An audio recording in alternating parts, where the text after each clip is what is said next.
Ang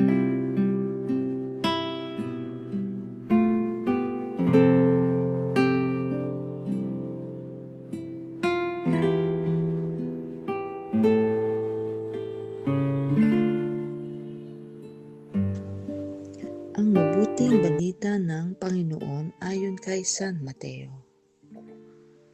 Noong panahong iyon, nang makarating kay Herodes na tetrarka ang balita tungkol kay Jesus, sinabi niya sa kanyang mga lingkod, siya si Juan Bautista na muling nabuhay, kaya siya nakagagawa ng mga himala.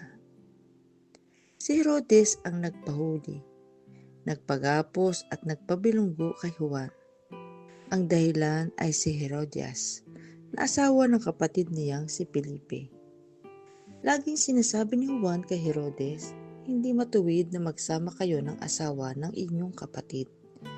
Ibig ni Herodes na ipapatay si Juan, ngunit natatakot siya sa mga Hudyo, sapagkat kinilala nilang propeta si Juan Bautista. Nang dumating ang kaarawan ni Herodes, sumayaw sa harapan ng mga panauhin ng anak ni Herodias. Labis na nasiyahan si Herodes, kaya't isinumpa niyang ibibigay sa dalaga anumang hinihingin nito.